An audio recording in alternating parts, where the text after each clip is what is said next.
this episode of the PA Path Podcast. I'm your host, Kevin Lohenry, and we are glad you could join us as we seek to better understand the PA profession.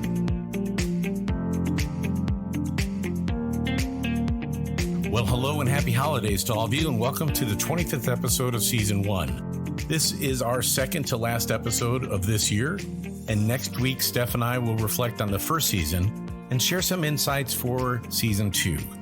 Today, we speak with my colleagues from the Keck School of Medicine's Primary Care Physician Assistant Program at the University of Southern California in the Los Angeles region. This is the program I've had the privilege and honor to lead over the last 11 years, and I'm excited to introduce you to two of my colleagues who play important roles in the program. Claire Norman is our Chief Storyteller, and Sara Diosdado-Ortiz is our Director of Admissions. Both share their time and insights into what makes our program stand out. As always, you can learn more about the program on our updated website at papathpodcast.com. In addition, our show notes have moved to the bios for our guests, so please be sure to click on the bios to learn more about our guests and to read our show notes. You may also read the transcript in that section of each episode as well. And finally, we want to thank you for listening and let you know that Season 2 will be launching in mid-February after a short break from our productions. Now on to our 25th episode.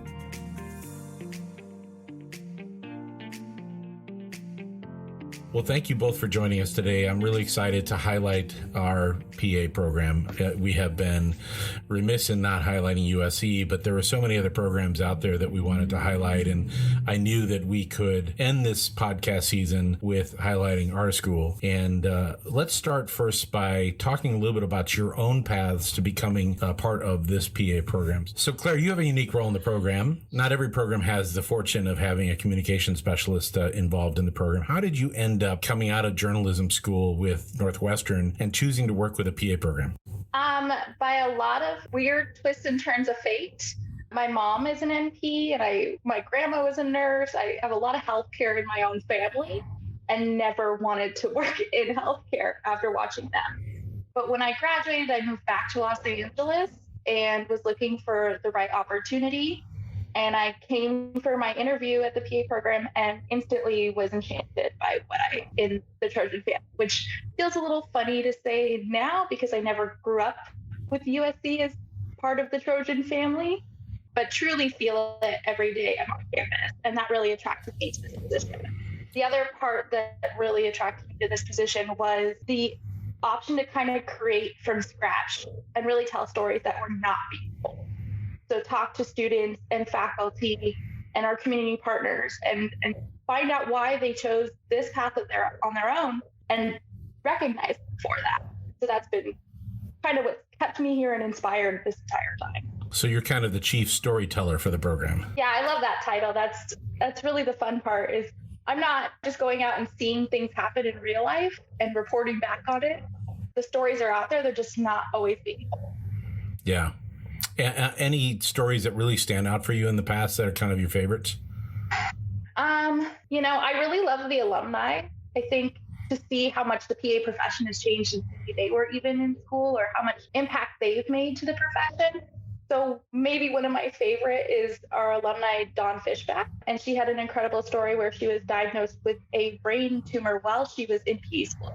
And she was operated on and removed the tumor by Dr. Giannacotta, and now she's actually his PA, and he's the chair of neurosurgery here at Keck. And she's one of the first PAs here at Keck. So she's taken on quite a leadership role, and she's an amazing human and the nicest person.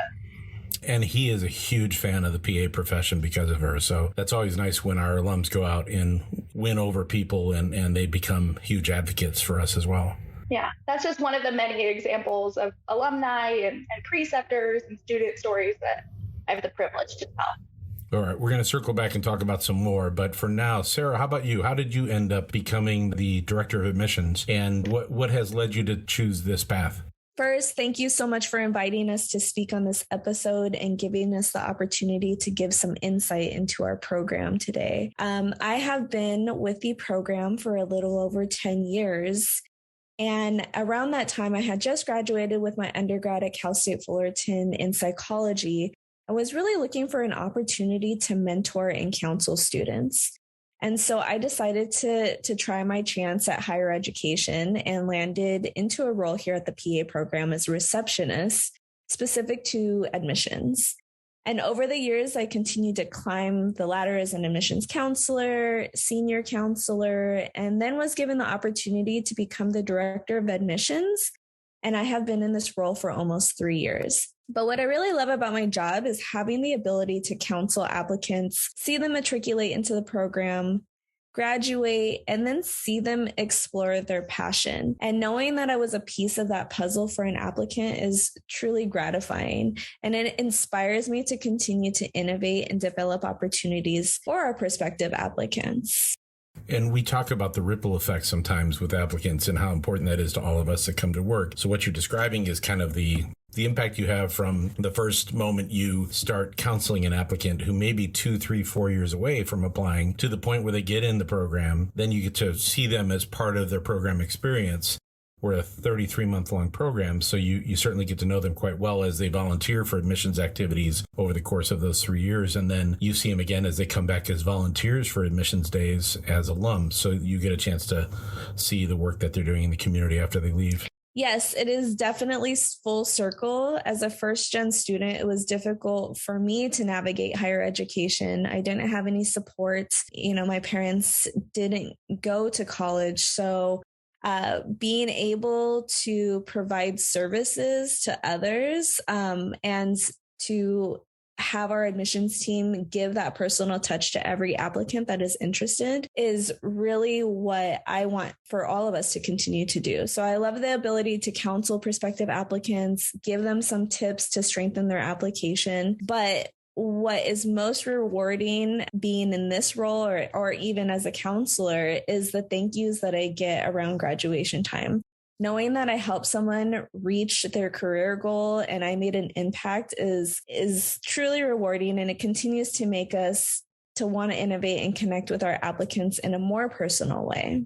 Yeah, that's awesome. And one of the things I did a couple of years ago at graduation was I asked on the exit survey, we interview every graduate before they leave about their experience here.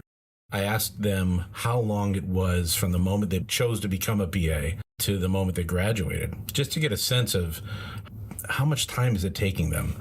And the average for that class, I think this was a class of 2019 or it might have been 2018, was 7 years. So you're a big part of that 7 years because, 33 months are here with us, but the other roughly 3 to 4 years are kind of navigating this application process, which this podcast is kind of based upon.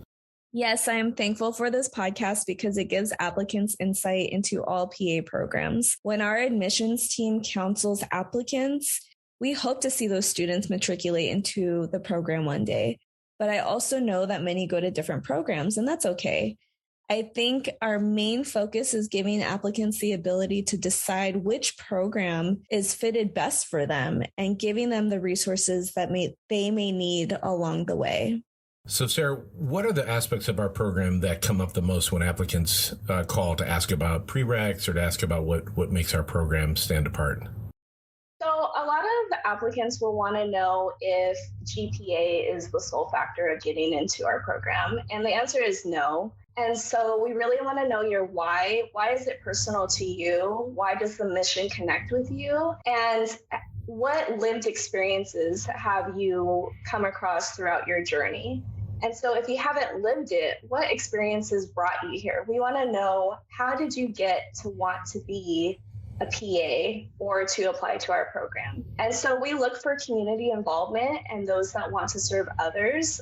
So some examples would be Habitat for Humanity, maybe Big Brother, Big Sister, working or volunteering in emergency shelters in underserved communities, and really just giving back. And so one of those things that we really highlight is that community involvement.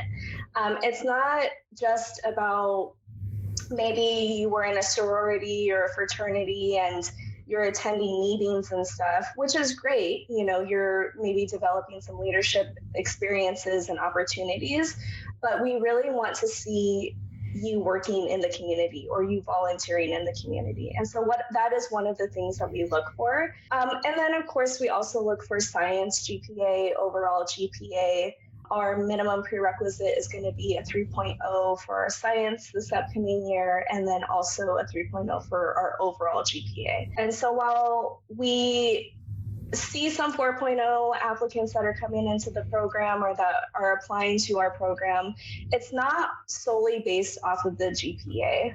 Say you have maybe a 3.2, but you have a passion for working in the community and for volunteering and for giving your time. And so those factors are really going to help solidify your application and wanting to come into our PA school.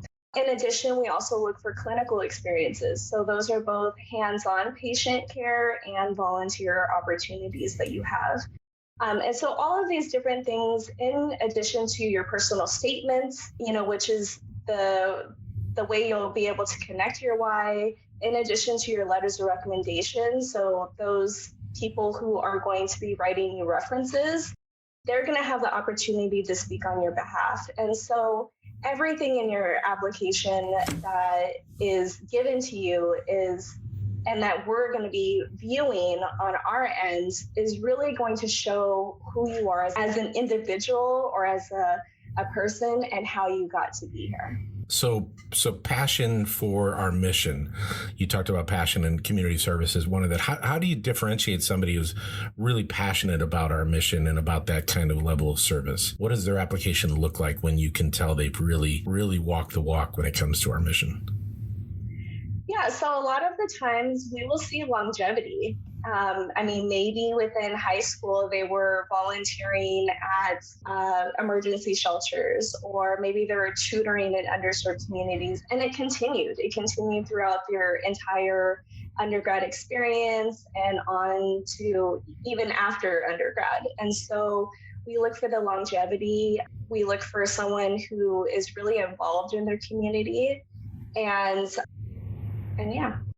Yeah. So, and then some would argue that there is a certain level of privilege involved with being able to spend a lot of time volunteering while you're going to school full time. And for our students who come from economically disadvantaged backgrounds, who may be contributing to their families' bottom line, how would they be able to do that? How do we try to coach them through that when they are struggling just to keep food on the table for their family? Yeah. So we will look at community service. Like I said, it is one of our factors within our selection process, but we also know the other side of things. And so if you are an applicant that doesn't have the capacity or the ability to volunteer in the community, maybe because you are the sole provider of your family, or maybe you're helping support your family, and so you also need to work to contribute. Those are different things that are going to be looked at.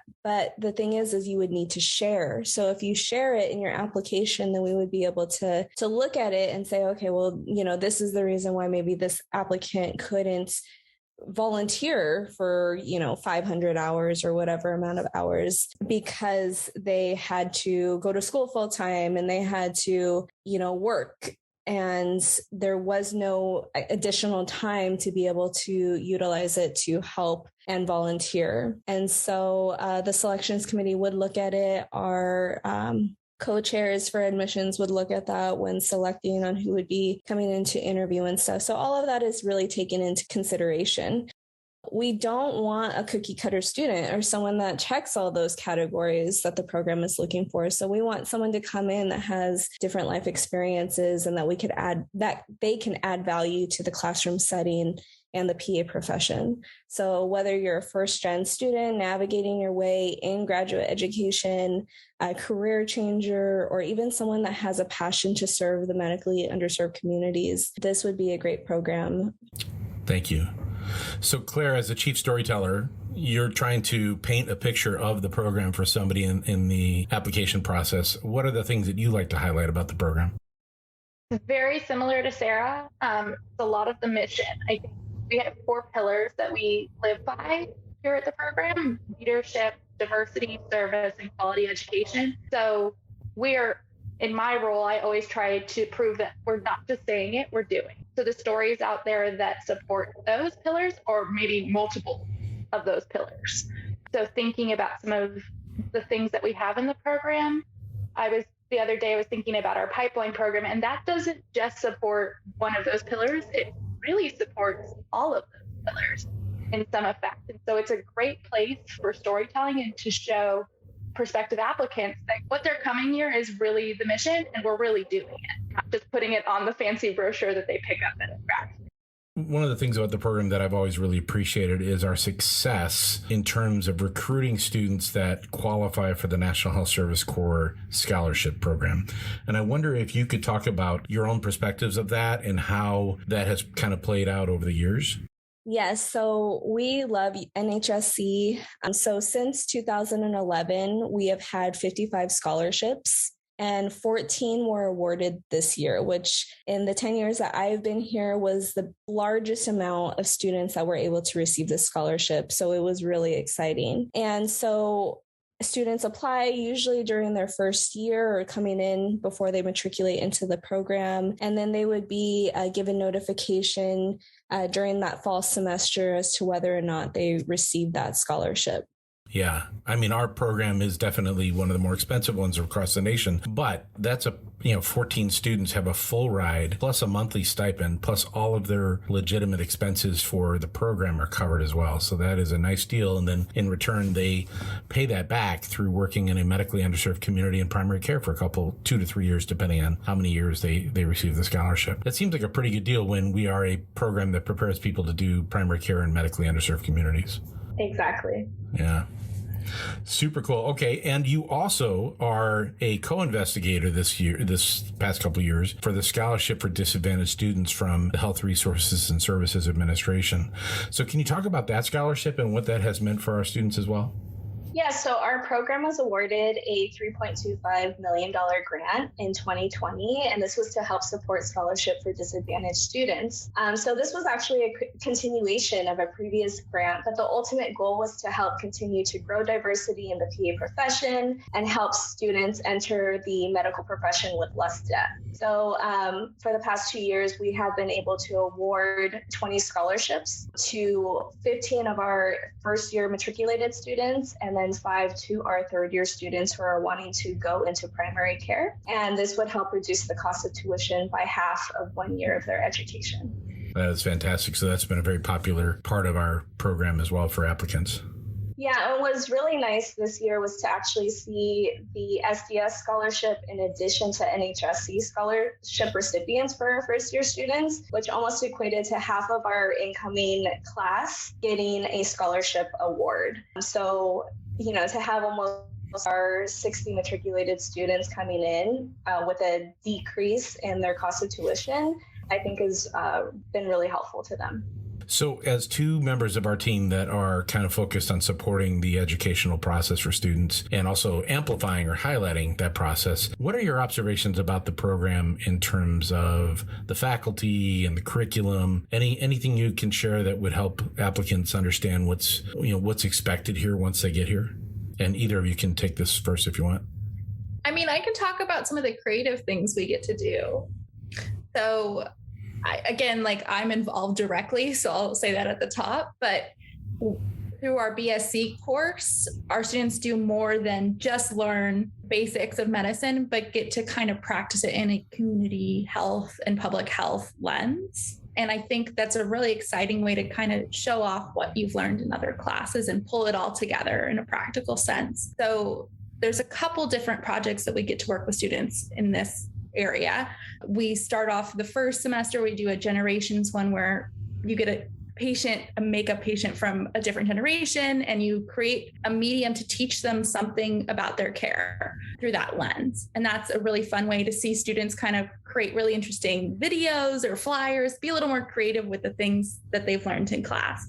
In the second semester, we've done documentary/podcasts, and they go on and do their own storytelling about what health and wellness looks like in some of our local areas in Los Angeles. And then at the end of their time here at the program, they really truly bring everything together in their advanced topics and education course, where they really do a health intervention. They come back after all their clinical rotations and all their coursework and make an impact in the community.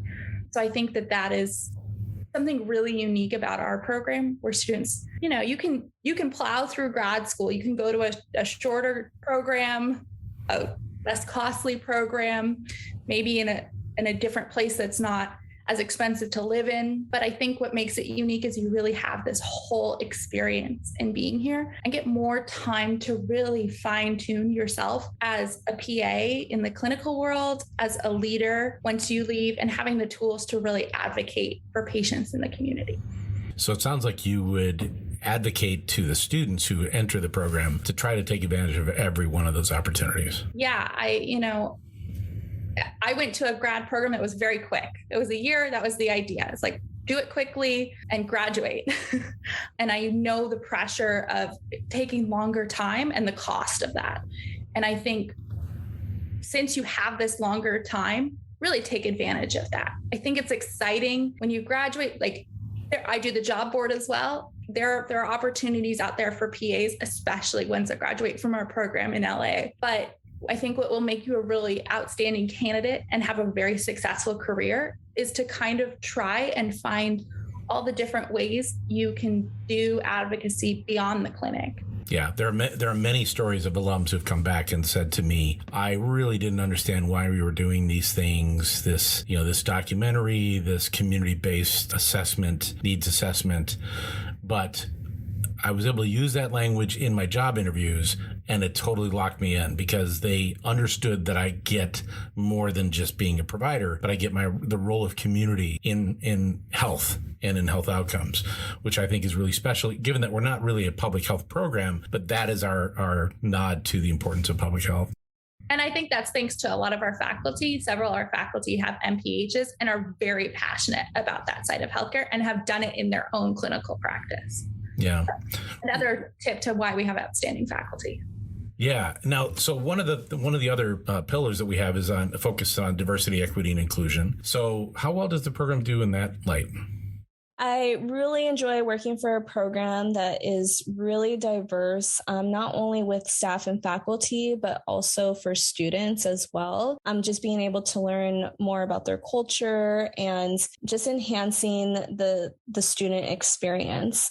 So for this first year students, our class of 2024, 47% were underrepresented minorities. 60% were educationally disadvantaged. So that would be defined as maybe you're a first-gen student, maybe you attended a high school with free or reduced lunches, or maybe the graduation rate was low. So there's a lot of different ways to meet that educational disadvantage criteria. 23% were economically disadvantaged, and then 62% came in knowing more than one language, which I think is really phenomenal because then you're going to be able to learn those different experiences and stuff within the classroom setting. And then in terms of equity, I would say, so our program, I believe it was in 2020, hosted their first ever Trojan PA Bridge program. And it's basically a program that's hosted over the summer to help our matriculated students that are coming in. And so it's a voluntary experience. It's open to all incoming students, and all participants would be exposed to resources and classwork as a new student. So they will have early access to workshops on student wellness and study skills and additional educational resources at the university. And then they would also experience sessions that mimic what their first semester would look like. So the anatomy and physiology component, clinical medicine and pharmacology and pharma therapeutics.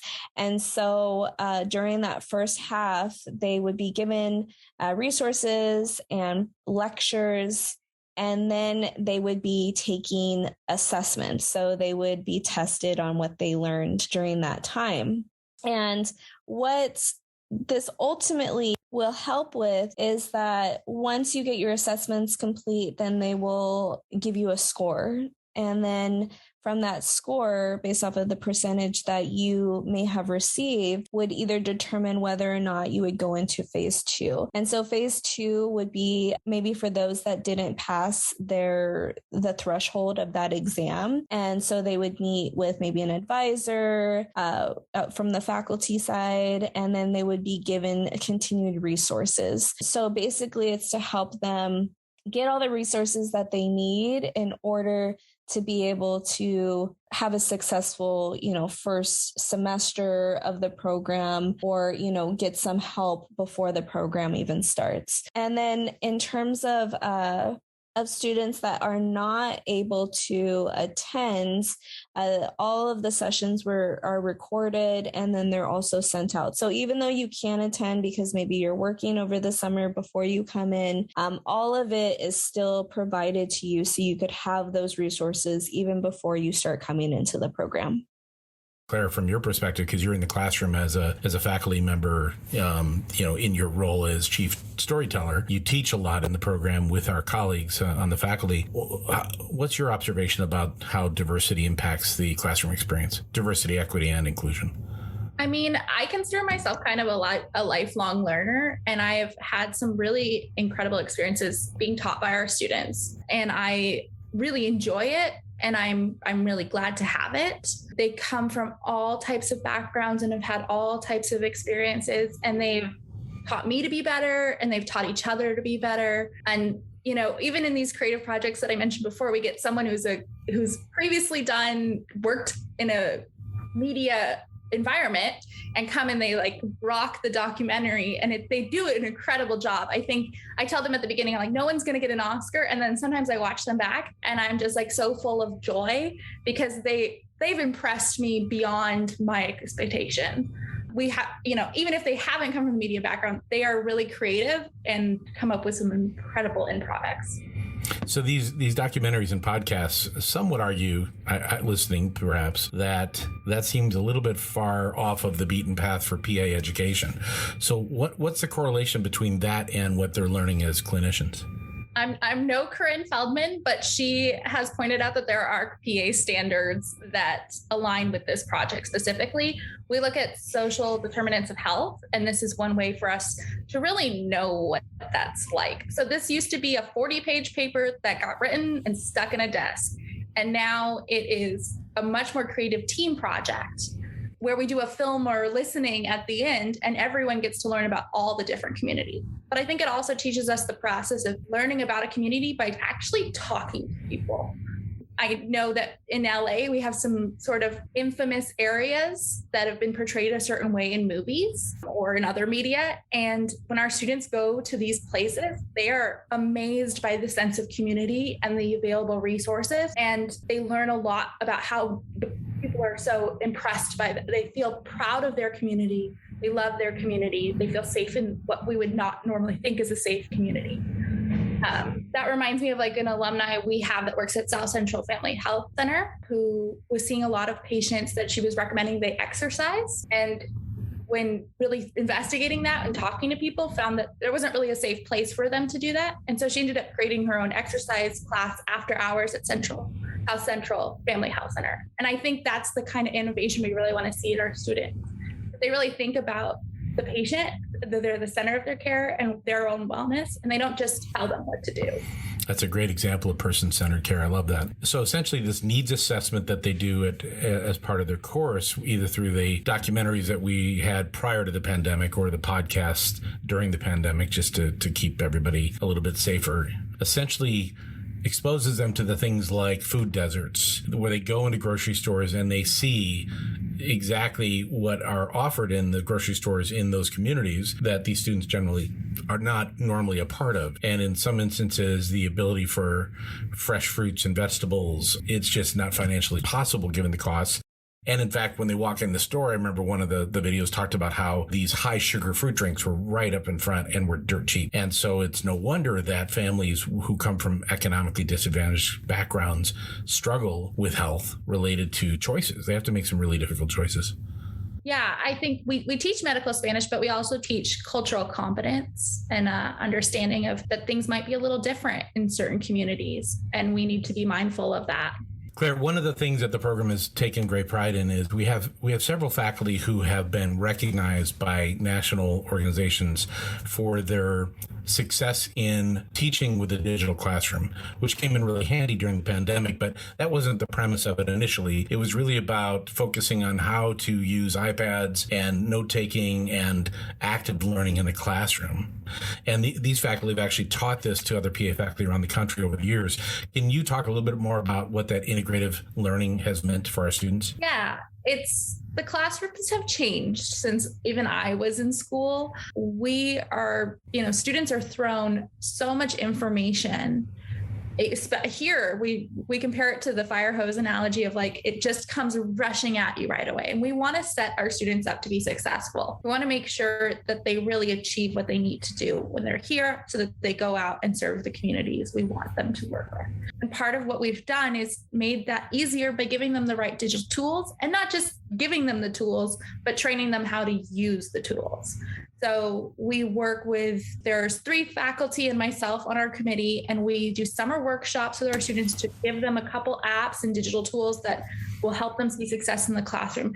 And often what we see is some students who matriculate into the program are used to maybe more the pen and paper, but they just can't keep up as quickly, or it's not as easy to sort of navigate where they wrote that in their notebook. So we use Notability, which is an incredible app that, you can connect everything. You come back from clinic and you're like, wait, what did so-and-so teach me about diabetes? You can look at diabetes and find all of that information, and you can find it being recorded in lecture. You can find it written out. You can find your diagrams where you've connected the pharmacy piece and the actual anatomy and physiology of it. And so it's all there together in this single place for you forever.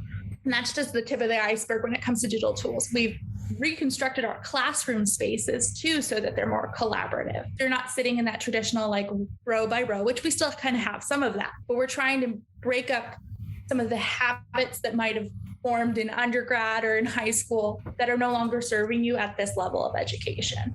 And we encourage even ourselves and our faculty to, sort of break some of the boundaries of what a traditional class looks like, because we find that when we learn information, it's much better to retain when we're actively working with it. So that's where we really use those digital tools. Yeah, I think just a nod to Emily Whitehorse and her impact related to brain-based learning and teaching. I think we've really become Jedi warriors at shifting gears in the classroom. And when we develop a lecture, we are very mindful of kind of making those shifts, which I think really helps as well. So, Sarah, how about you? Any last minute kind of wish you'd asked about this, or I want to share about that? I would just want to say it again. I want to encourage all applicants who are looking into the PA profession to really reach out to the programs that you are interested in. See whether or not they really connect with you and what you want to do. And do you fit the mission of that program? For us, again, it's primary care, working in underserved communities. And so really find that program that aligns with what you want to do once you become a PA. And if you're a second or third time reapplicant, reach out to counselors, see if there's any way they could look over your application and kind of give you some guidance, but really just don't give up. PA programs are extremely competitive, and just try to use the resources that are available to you. And so I encourage you all to check out our website. We do have a mailing list. So if you are interested in it and you want to know the most up-to-date information regarding our information sessions, please email us at uscpa@usc.edu. And then follow us on social media. Our handle is USC Trojan PA, and you could also find us on Facebook. Well, I want to thank my colleagues, Claire and Sarah, for joining me today to talk about USC and about the PA program and what makes it stand out. It is such a privilege to work with both of them, as well as all the other colleagues that help make this program run. And I know that Claire and Sarah skillfully represented all of us in the work that we do to try to provide a great educational experience for our students. Tune in next week as Steph and I reflect on the first season of this podcast. We'll talk about the themes that rose out of the conversations that we had. We'll talk about the various programs that were represented thus far. We'll speak about the leaders and the incredible backgrounds of these individuals that have joined us. And we'll talk about their credentials as experts in our field and just all the amazing things they have contributed, all with the purpose of helping level the playing field for applicants around the world. Until next time, we wish you success with whatever path you are walking in life, and thank you for joining us. The purpose of this podcast is to provide news and information on the PA profession and is for informational purposes only. The views and opinions expressed in this podcast are those of the speakers and guests and do not necessarily reflect the official position or policy of the University of Southern California.